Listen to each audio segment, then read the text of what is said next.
न समझोगे तो मिट जाओगे ए हिंद के मुसलमानों, तुम्हारी दास्तां तक न होगी दास्तानों में।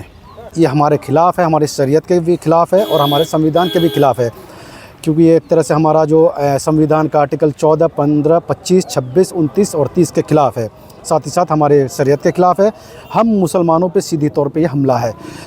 3 तलाक़ का कानून बना, उसमें भी सोए हुए थे मुसलमान। SCA NRC का भी कानून बना, उसमें भी सोए हुए थे। और अब वक्फ़ का काला कानून बन चुका है, इसमें भी मुसलमान सोए हुए हैं।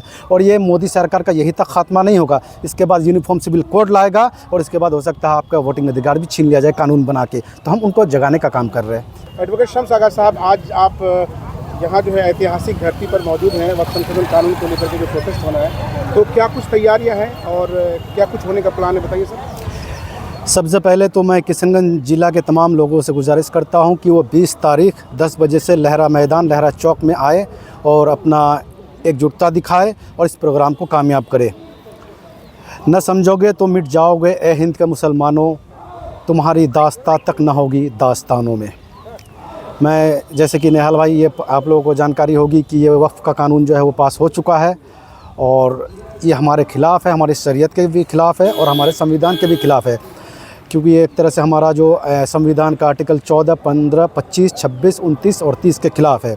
साथ ही साथ हमारे शरीयत के ख़िलाफ़ है। हम मुसलमानों पे सीधी तौर पे ये हमला है, तो इसका हम लोग विरोध करेंगे, हर जगह कर भी रहे और इंशाल्लाह कामयाब भी होंगे। लेकिन मामला जब कोर्ट में है सर, तो इस तरह से प्रोटेस्ट करके आप लोग मुसलमानों को वर्गलाने का काम नहीं कर रहे हैं? नहीं, मुसलमानों को जगाने का काम कर रहे हैं, क्योंकि मुसलमान सोए हुए हैं। मुसलमान 3 तलाक़ का कानून बना, उसमें भी सोए हुए थे मुसलमान। SCA NRC का भी कानून बना, उसमें भी सोए हुए थे। और अब वक्फ़ का काला कानून बन चुका है, इसमें भी मुसलमान सोए हुए हैं। और ये मोदी सरकार का यही तक ख़ात्मा नहीं होगा। इसके बाद यूनिफॉर्म सिविल कोड लाएगा और इसके बाद हो सकता है आपका वोटिंग अधिकार भी छीन लिया जाए कानून बना के। तो हम उनको जगाने का काम कर रहे हैं। लेकिन बिहार में चुनाव होना है, लोग तो कहते हैं कि दरअसल ये चुनावी जो है प्रोपेगेंडा आप लोगों का।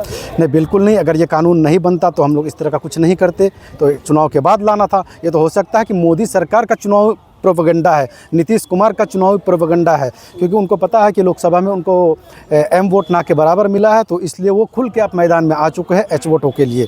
तो हो सकता है ये उनका प्लान हो। और देखिए, हमें तकलीफ़ होगी तो हम तो आवाज़ उठाएंगे ही, चाहे चुनाव के बाद हो, चुनाव के पहले हो। किसी के कहने पे हम खामोश नहीं रहेंगे। हमें दर्द होगा तो हम डॉक्टर के पास जाएंगे ही। हम टाइम नहीं देखेंगे, हम पर्व नहीं देखेंगे, कुछ नहीं देखेंगे। इसी तरह ये काला कानून अब बना है।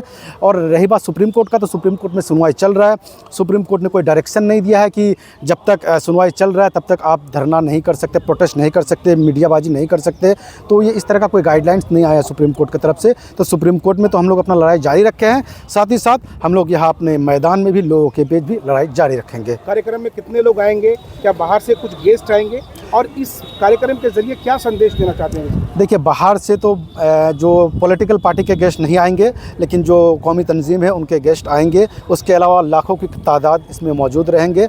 और देखिए, ये तो लोगों को समझना हो कि भीड़ वो लोग कितना जुटा पाते हैं। ये हम लोग सिर्फ दावत कर रहे हैं, प्रोग्राम रखे हैं, क्योंकि ये सबका ज़मीन का मसला है, ये अल्लाह का घर का मसला है, मस्जिद, मदरसा, दरगाह, कब्रिस्तान का मसला है। तो सभी को आगे आना चाहिए और इस चीज़ का विरोध करना चाहिए। और इसके ज़रिए हम ये भी संदेश देना चाहते हैं कि अगर आप पार्लियामेंट के ऐवान में हमारे खिलाफ़ कोई भी कानून बना लेंगे तो हम उसके लिए तैयार नहीं है। अच्छा, किशनगंज के एक बड़े कद्दावर नेता हैं भाजपा के, दिलीप जायसवाल जी, कल उन्होंने फिर विधानसभा के अंदर जो है, या जो सरकारी परिसर है वहाँ, उन्होंने फिर से रिपीट किया है कि दरअसल वक्फ कानून जो है दबे कुचले मुसलमानों के लिए, उनकी भलाई के लिए बनाया गया है।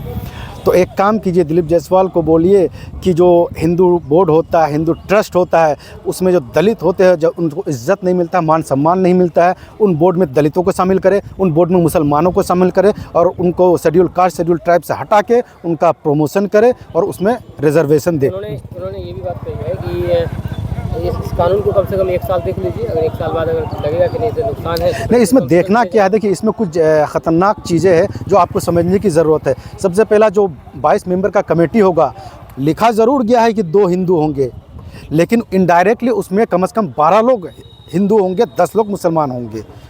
लिखा हुआ है उसमें 2 हिंदू, लेकिन जो अब सरकार का अफसर चुना जाएगा, जो MP चुना जाएगा, पहले था कि वो मुस्लिम होना चाहिए। अभी का जो कानून है उसमें मुस्लिम वोट हटा दिया गया है। जो भी चुने जाएंगे वो उनके हिसाब से चुने जाएंगे। तो कुल मिला के बात यह है कि 22 जो मेंबर होंगे बोर्ड के, उसमें 12 आपके नॉन मुस्लिम होंगे। लेकिन जो अमित शाह है वो लोकसभा में, सदन में खड़े होकर के बात कही थी कि यहाँ पर कोई हिंदू माइनॉरिटी नहीं होगा इस इस कानून में? सदन में बोलने से नहीं होगा ना, हम लोग तो रिटर्न जो डॉक्यूमेंट है, जो कानून का कॉपी है, आप वो पढ़ के देखिए।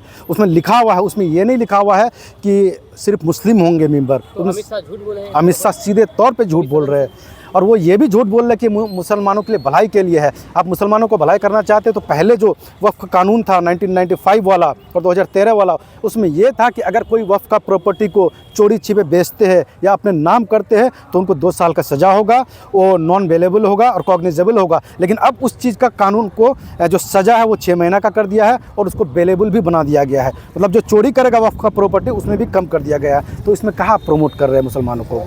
अवाम को क्या पैगाम देना चाहेंगे इस तरीके से? आवाम को यही पैगाम देना चाहते हैं कि आप लोग 20 तारीख में ज़रूर आइए और ये पहला प्रोग्राम है, इसको कामयाब बनाइए ताकि इसके बाद जो दिशा और दशा होगी वो तय होगी। तो आप लोग आइए, इसका विरोध कीजिए। तुम नाम? एडवोकेट शम्स आगाज़, MIMU जिला अध्यक्ष किशनगंज।